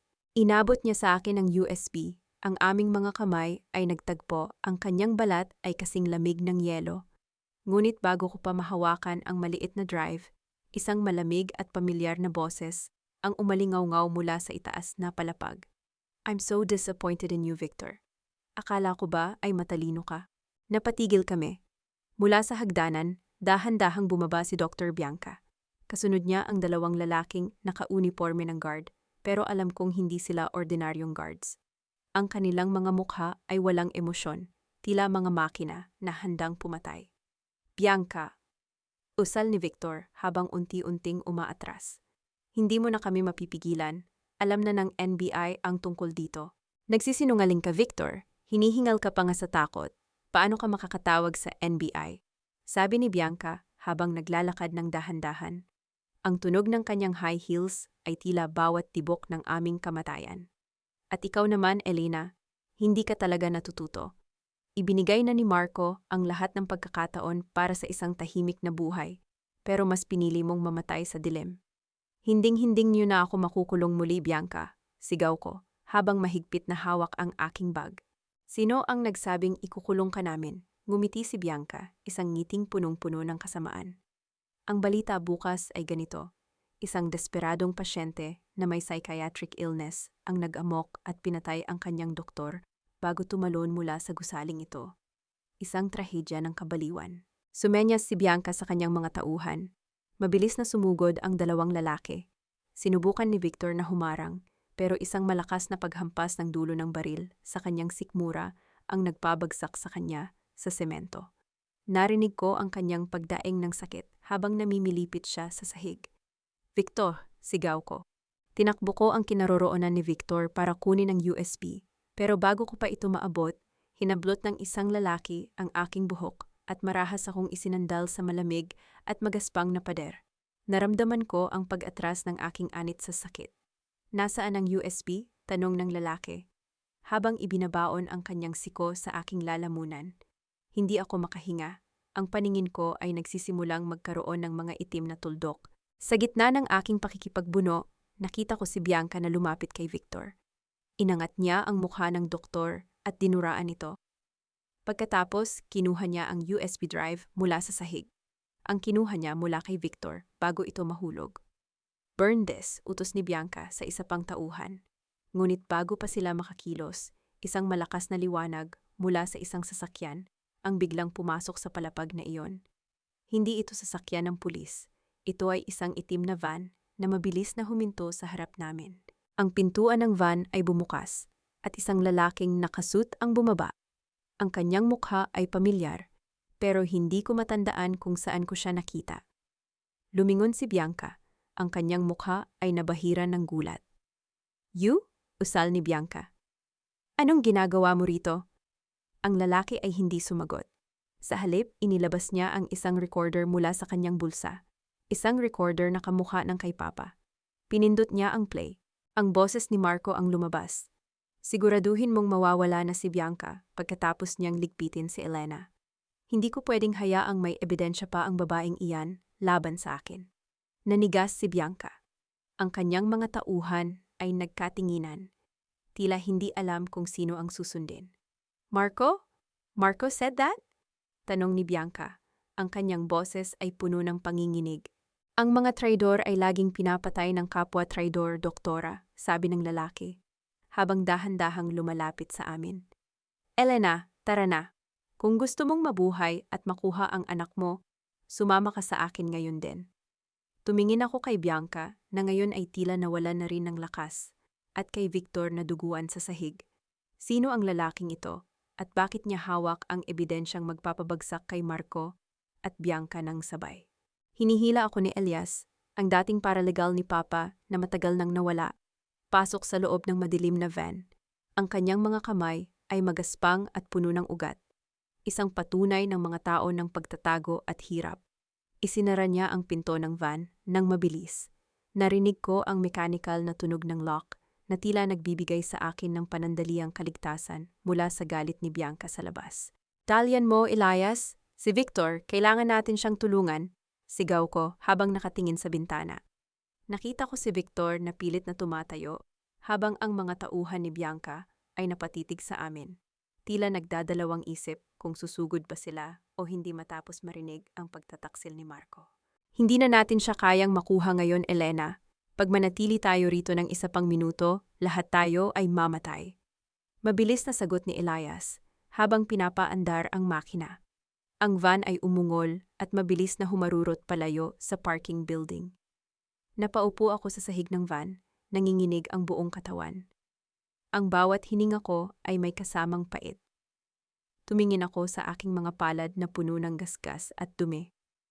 Bakit mo ako tinutulungan, Elias? Bakit ngayon lang? Dahil ang tatay mo ang nagligtas sa akin noon, sabi ni Elias nang hindi tumitingin sa akin. Ang kanyang mga mata ay nakapako sa kalsada. Pinatay nila ang tatay mo, Elina, at matagal ko nang hawak ang hinalang iyon, pero wala akong lakas para lumaban mag-isa. Pero nung makita kitang lumalaban, nung marinig ko ang balitang tinatangka kanilang ideklarang baliw, alam kong ito na ang pagkakataon. Inilabas ko ang USB drive na nakuha ko kay Victor. Ang maliit na piraso ng plastik na ito ang tanging pag-asa ko. Hawak ko na ang ebidensya, Elias. Ang gamot, ang records. Kailangan lang nating dalhin ito sa mga autoridad. Ibigay mo sa akin, i-check natin sa laptop, sabi ni Elias. Kinuha niya ang kanyang lumang laptop sa upuan at mabilis na isinalpak ang USB. Nakatingin ako sa screen, ang puso ko ay tila sasabog sa kaba. Nakita ko ang loading bar na unti-unting napupuno. Pero bago pa man bumukas ang mga files, isang pulang babala ang lumitaw sa screen. Remote access detected. Formatting drive. No! Elias, anong nangyayari? Sigaw ko, pilit na inaabot ang laptop. Binubura nila, Marcos IT team must have a kill switch on Victor's devices. Sigaw ni Elias, mabilis niyang pinindot ang mga keys pero huli na. Ang bawat folder, ang bawat dokumento, ang bawat record na pilit naming kinuha ay naglalaho sa harap ng aming mga mata. Pagkatapos ng ilang segundo, ang screen ay naging blanko. Everything is gone, bulong ni Elias. Ang kanyang boses ay puno ng pait. Wala na ang USB, burado na ang lahat. Naramdaman ko ang biglang panlalamig ng aking buong pagkatao. Ang huling hibla ng pag-asa na pinanghahawakan ko ay tila naputol. Napasandal ako sa gilid ng van. Ang mga luha ko ay dahan-dahang pumatak. Hindi dahil sa takot, kundi dahil sa pagod. Pagod na akong tumakbo, pagod na akong matalo. Wala na tayong laban, bulong ko. Ang boses ni Marco ay muling umalingaw-ngaw sa isip ko. Sa mata ng batas, you are nothing. Tumingin ako sa labas ng bintana, sa mga ilaw ng lungsod na tila mga malalabo at malulungkot na anino. Ngunit sa gitna ng aking kawalan ng pag-asa, naramdaman ko ang bigat ng kuwintas sa aking leeg. Ang kuwintas na may susi ng bahay ni Papa. At kasabay niyon, biglang nag-flash sa isip ko ang imahe ng maliit na sticky note na nakita ko sa kanyang study room. Check the backup cloud. The password is the date Sofia first walked. Elias, tumigil ka, sabi ko. Ang boses ko ay biglang naging matigas. Ano? Elena, kailangan nating magtago. Hindi, Elias. May isa pa tayong baraha, sabi ko. Habang pilit na inaayos ang aking sarili. Ang tatay ko, hindi lang siya abogado, maingat siya. Alam niyang darating ang araw na papasukan nila ang opisina niya o buburahin ang mga gamit niya. Kinuha ko ang laptop ni Elias. May internet connection ka ba? Meron, pero baka matrace nila tayo, babala ni Elias. Wala na akong pakialam. It's now or never. Mabilis kong itinipe ang URL ng private cloud storage na madalas gamitin ni Papa noon. Lumitaw ang login screen. Huminga ako ng malalim. Ang aking mga daliri ay nanginginig habang itinipe ko ang email ni Papa. Pagkatapos, ang password. Inalala ko ang araw na iyon. Ang mainit na hapon sa aming garden. Si Sofia, nakasuot ng puting bestida, dahan-dahang tumayo at humakbang patungo sa akin habang tumatawa si Papa sa background. July 14, 2021. Itinipe ko ang mga numero 07MAR2021. Ang screen ay sandaling nag-load. Ang bawat ikot ng cursor ay tila isang taon sa aking pandinig. At pagkatapos, bumukas ang gallery. Hindi lang ito mga legal documents. May mga video files. Binuksan ko ang pinakahuling file, isang audio recording na may petsang isang gabi bago mamatay si Papa. Ang boses ni Papa ay narinig ko, mahina pero malinaw. Marco, alam ko ang lahat. Alam ko ang tungkol sa mga kickbacks sa clinic at ang pagmamanipula niyo sa records ni Elena. Kapag hindi mo itinigil ito, ibibigay ko ang lahat ng ito sa Board of Medicine bukas. Pagkatapos ay narinig ko ang boses ni Marco. Hindi ito ang boses ng asawang nag-aalala. Ito ay ang boses ng isang halimaw. Matanda ka na, attorney. Masyado ka ng maraming alam. Sa tingin mo ba, hahayaan kitang sirain ang lahat ng pinaghirapan ko? Si Elena ay sa akin lang. Ang kumpanya ay sa akin lang. Narinig ko ang tunog ng pagtatalo, ang kalantog ng mga gamit na nahuhulog, at ang huling boses ni Papa na humihingi ng tulong, habang dahan-dahang nawawala ang kanyang hininga. At pagkatapos, ang boses ni Bianca. Mabilis lang ang epekto nito, Marco. Mukhang natural na heart attack. Walang makakaalam. Nanigas ang aking buong pagkatao. Ang katotohanan ay mas masakit pa sa anumang lason na naisalin nila sa aking dugo. Hindi lang sila nagnanakaw ng kumpanya. Hindi lang nila ako gustong baliwin. Pinatay nila ang kaisa-isang taong nagmahal sa akin ng tunay. Sila ang pumatay sa kanya, bulong ko. Ang aking mga kamay ay mahigpit na nakakuyom sa gilid ng laptop hanggang sa maramdaman ko ang sakit sa aking mga daliri. Elena, narinig mo ba iyon? Tanong ni Elias, ang kanyang mukha ay maputla. Iyan ang ebidensyang kailangan natin. Hindi lang ito malpractice, this is murder. Hindi na ako tatakbo, Elias, sabi ko habang tinititigan ang litrato ni Sofia na wallpaper ng laptop. Ang aking mga mata ay tuyo na. Ang bawat luha ay napalitan ng isang malamig at matalim na determinasyon. Gusto ni Marco na maniwala ang mundo na baliw ako. Gusto niyang mawala ako sa landas niya. Tumingin ako kay Elias. I-upload mo ang lahat ng ito sa 3 magkakaibang server.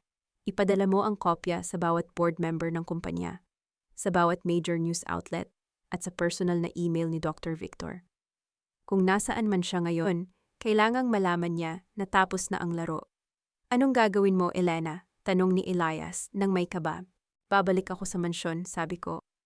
Ang boses ko ay kasing lamig ng kamatayan. Hihintayin ko silang magdiwang.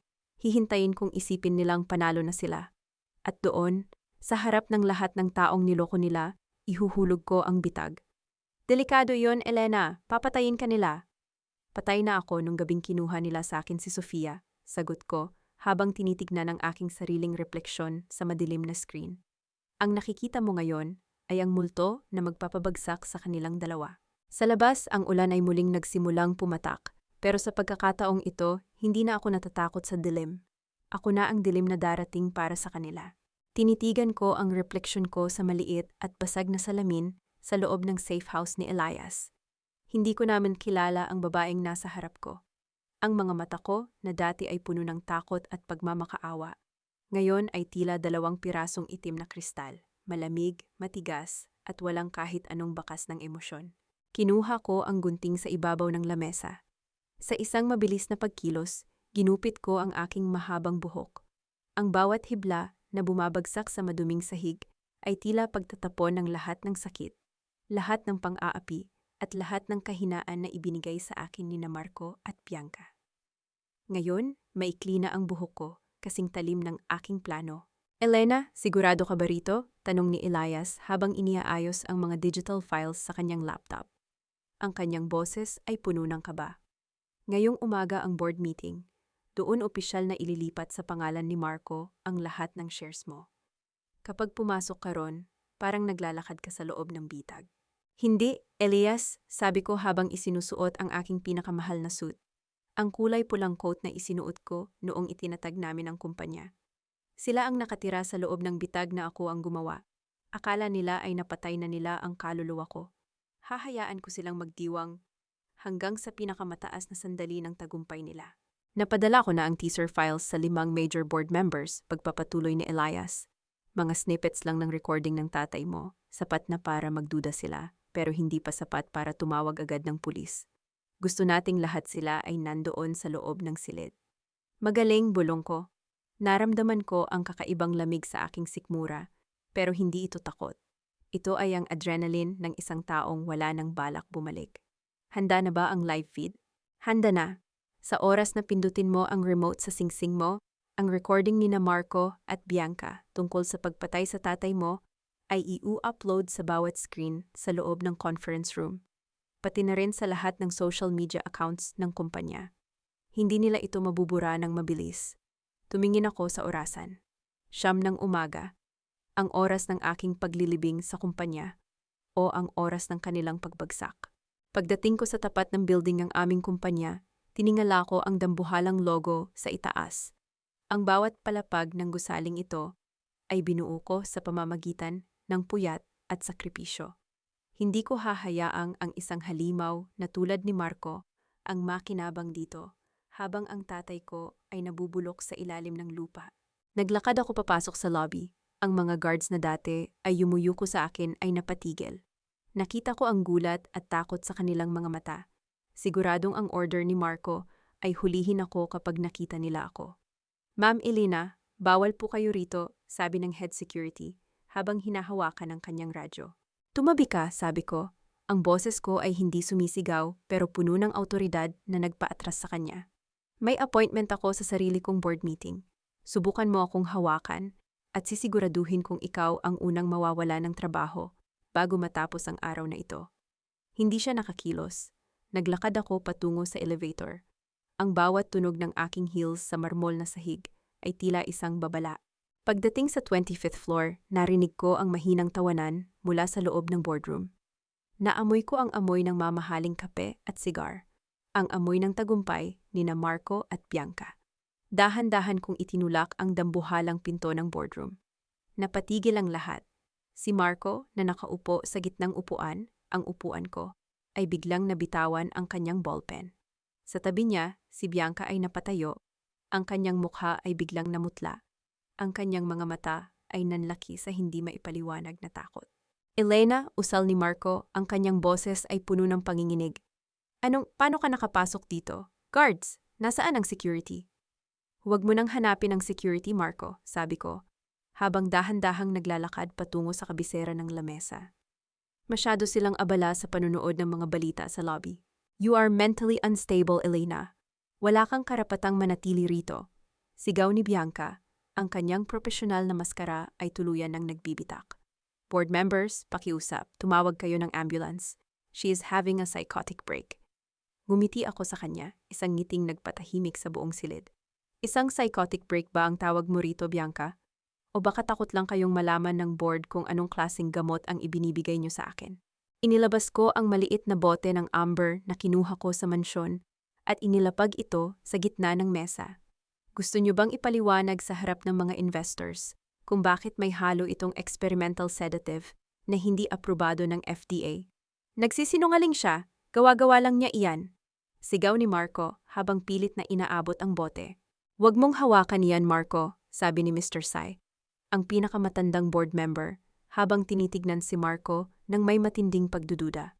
May natanggap kaming mga files kaninang umaga, mga files na hindi namin inaasahang marinig mula sa isang maayos na CEO.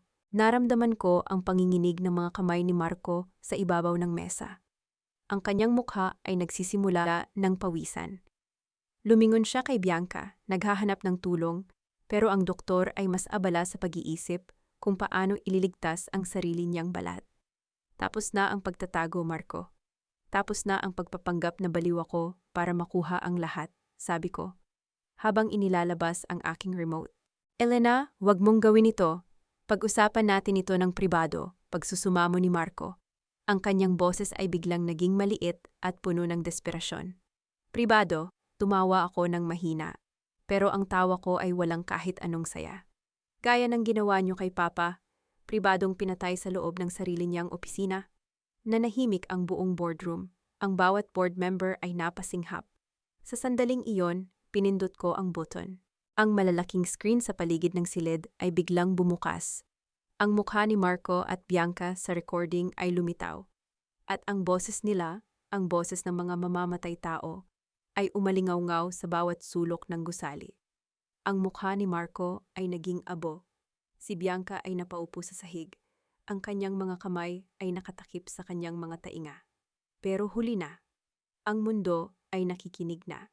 Ang bawat salita na lumalabas sa mga speaker sa loob ng boardroom ay tila mga pako na ibinabaon sa kabaong ng karir ni na Marco at Bianca. Ang boses ni Papa, ang boses na pilit nilang binura sa mundo, ay umalingaw-ngaw ng may kakaibang linaw, tila ba bumangon siya mula sa hukay para ituro ang kanyang mga mamamatay tao. Nanatili akong nakatayo sa kabisera ng lamesa. Ang aking mga kamay ay nakapatong sa makinis na kahoy. Nararamdaman ko ang panginginig ng mesa dahil sa pagsandal ni Marco. na ngayon ay tila isang kandilang dahan-dahang natutunaw sa tindi ng init ng katotohanan. Ang kanyang mukha, na kanina ay punong-puno ng kayabangan, ay naging kulay abo. Ang bawat butil ng pawis sa kanyang noo ay tila nagsusumigaw ng kanyang kasalanan. Hindi totoo yan. It's a deep fake. Gawa-gawa lang yan ng AI. Sigaw ni Marco, ang kanyang boses ay pumiyok sa sobrang desperasyon. Lumingon siya sa mga board members. Ang kanyang mga mata ay nanlilisik habang naghahanap ng kahit isang kakampi. Mr. C, kilala niyo ako. Hinding-hindi ko magagawa yan sa biyanan ko. Si Elena, ginagamit niya ang technology para sirain ako dahil sa galit niya. Walang sumagot sa kanya. Ang mga board members, na dati ay sunod-sunuran sa kanya, ay nakatingin sa kanya ng may matinding pandidiri. Si Mr. Sai ay dahan-dahang tumayo. Ang kanyang mukha ay kasing tigas ng bato. Inayos niya ang kanyang salamin at tinitigan si Marco ng diretso sa mga mata. The metadata of the file was already verified by our IT security team. Bago pa man ito lumabas sa screen, Marco, malamig na sabi ni Mr. Sai. Hindi ito AI, at ang pirma mo sa mga transaksyong ito na lumilitaw ngayon sa screen. Hindi rin ba iyan totoo?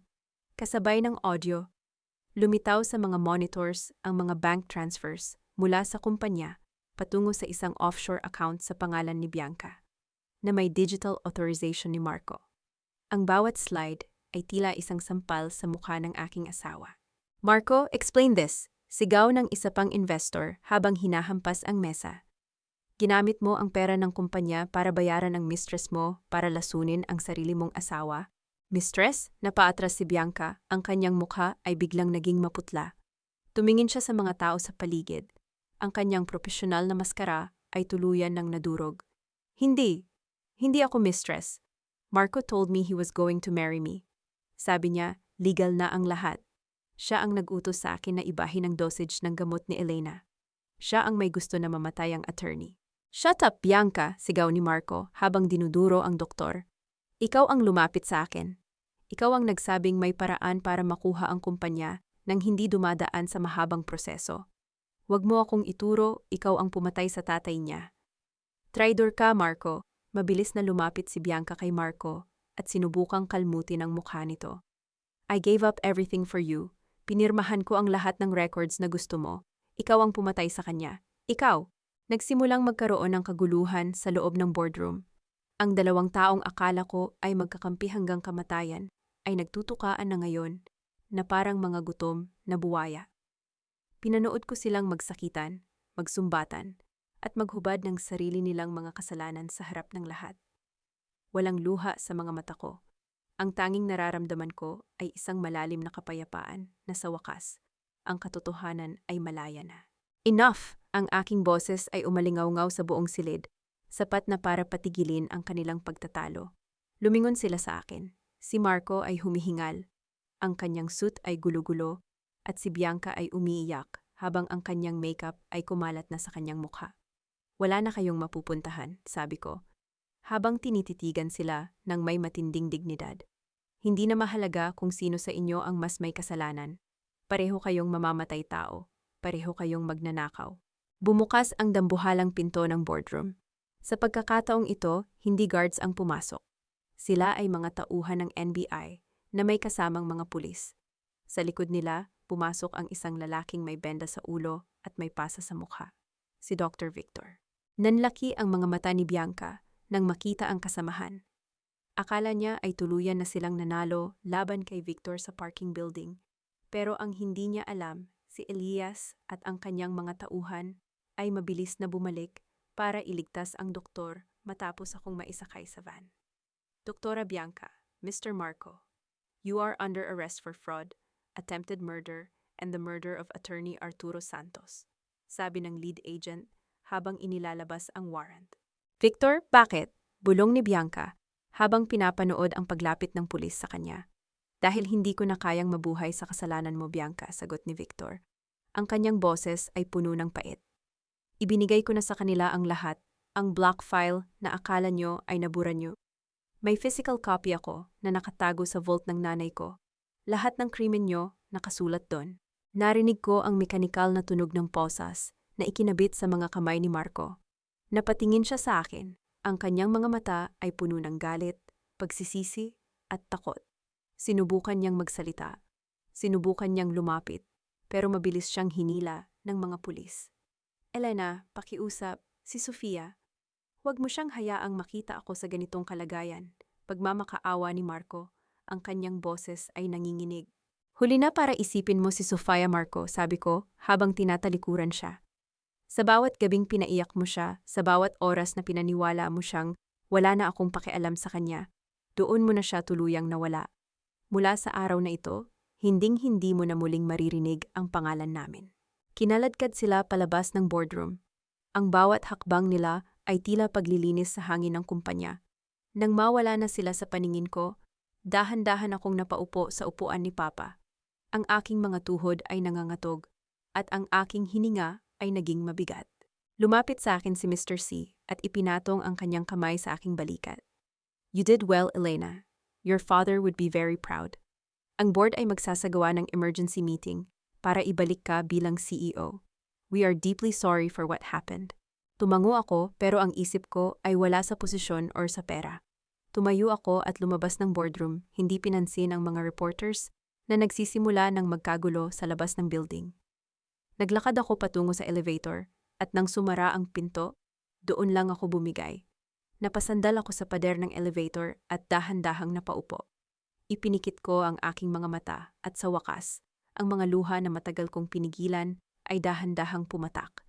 Hindi ito luha ng pagkatalo. Ito ay luha ng paglaya. Papa, tapos na, bulong ko sa katahimikan.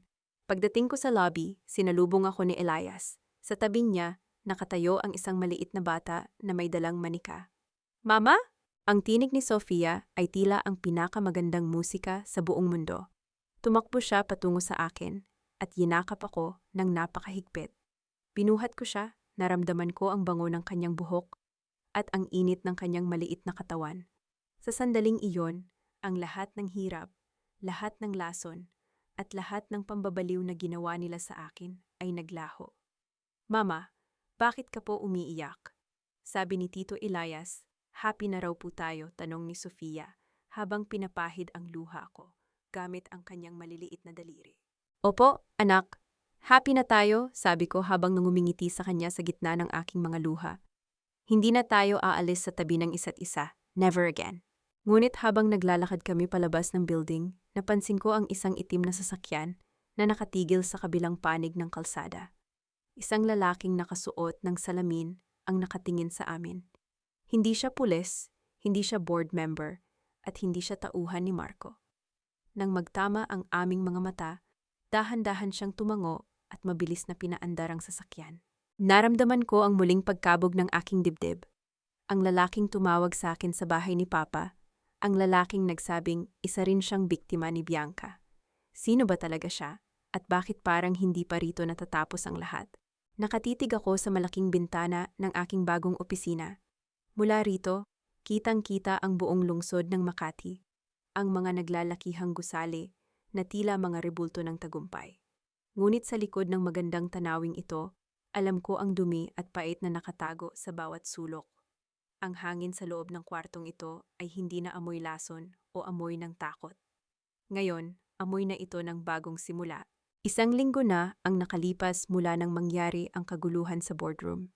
Isang linggo na rin mula nang huling makita ni Sofia ang kanyang ama.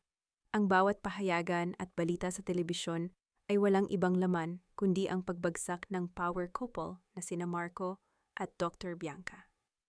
Ang kanilang mga mukha, na dati ay simbolo ng karangyaan, ngayon ay nakapaskil na sa bawat news segment bilang mga kriminal.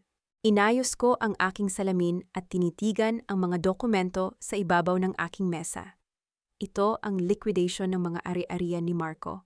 Dahil sa mga kasong fraud at attempted murder, ang lahat ng share niya sa kumpanya ay na-forfeit at ibinalik sa akin bilang bahagi ng danyos. Ang mansyon na dati ay naging kulungan ko. Ipinagbili ko na. Hindi ko kayang manatili sa isang lugar kung saan ang bawat pader ay may dalang alaala ng pagkakanulo. Bumukas ang pinto at pumasok si Elias, ang aking tapat na paralegal. May dala siyang isang asul na folder. Ma'am Elena, may balita na mula sa korte, sabi ni Elias. Ang kanyang boses ay seryoso. Si Bianca ay tuluyan ng tinanggalan ng lisensya ng Philippine Medical Association. Hindi na siya kailanman makakahawak ng kahit anong medical instrument. At tungkol naman sa kaso ng tatay mo, umamin na ang isa sa mga nursing attendants na binayaran ni Marco noon. Siya ang nakakita ng palitan ni Bianca, ang gamot ng attorney sa loob ng hospital room. Naramdaman ko ang paglamig ng aking mga kamay, kahit na alam ko na ang totoo, ang marinig ang kumpirmasyon, ay parang isang bagong sugat na binubuksan. At si Marco. Si Marco ay naghain ng plea deal, pero tinanggihan ng prosecution pagpapatuloy ni Elias habang inilalagay ang folder sa harap ko.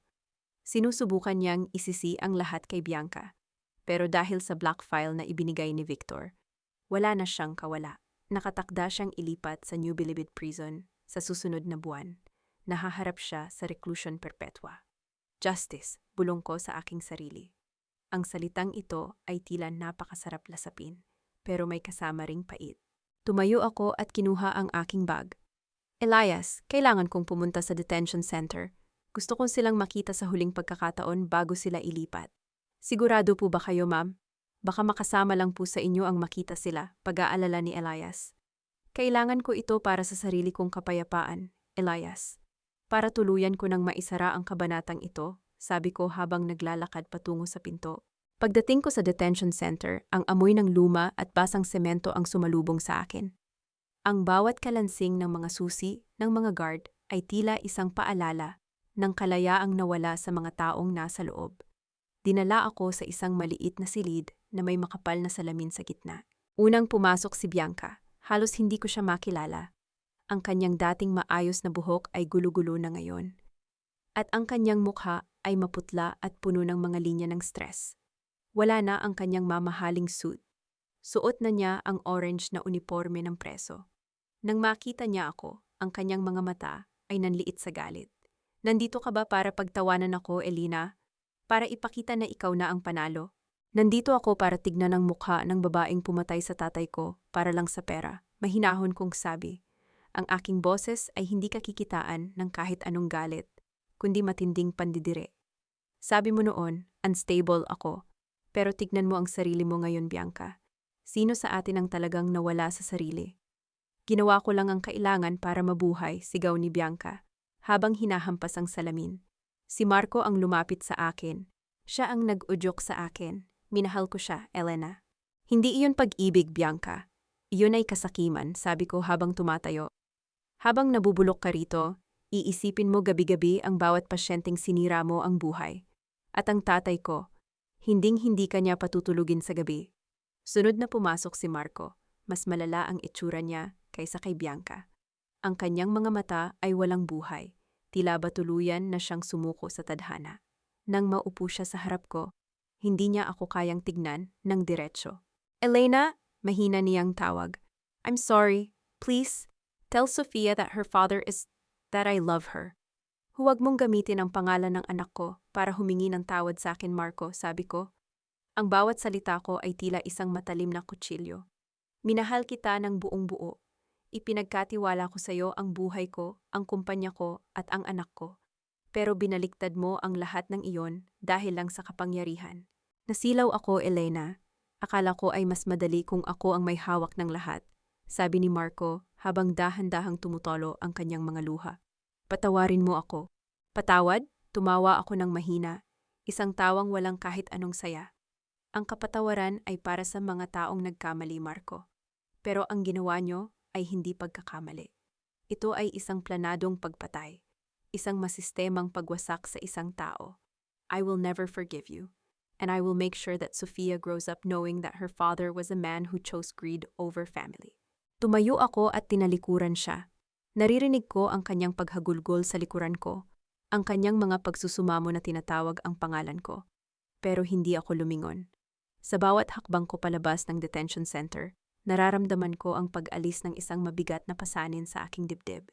Paglabas ko sa gate, sinalubong ako ng maliwanag na sikat ng araw. Isang itim na sasakyan ang nakaparada sa tapat. Ang lalaking misteryosong tumulong sa akin noon, ang nagpakilalang biktima rin ni Bianca, ay nakasandal sa pinto nito. Ngayon, wala na siyang suot na salamin. Elena, tawag niya habang lumalapit sa akin. Sino ka ba talaga? Tanong ko. Ngumiti siya ng malungkot. Ang pangalan ko ay Gabriel. Ang asawa ko? Siya ang pasyenteng namatay dahil sa maling dosage na ibinigay ni Bianca. 10 taon na ang nakalipas. Si Victor ang nagtago ng records at si Bianca ang pumatay sa kanya. Matagal ko na silang binabantayan, naghihintay ng tamang pagkakataon para pabagsakin sila. At nung nalaman ko ang ginagawa nila sa'yo, alam kong ikaw ang magiging susi. Bakit hindi ka lumapit sa akin ng maaga? Dahil kailangan mong mahanap ang sarili mong lakas, Elena. Kung ibinigay ko sa'yo ang lahat ng walang hirap, baka nahanap ni na Marco ang paraan para baliktarin ka muli. Ngayon, napatunayan mo sa buong mundo na hindi ka madaling wasakin. Inabot niya sa akin ang isang maliit na sobre.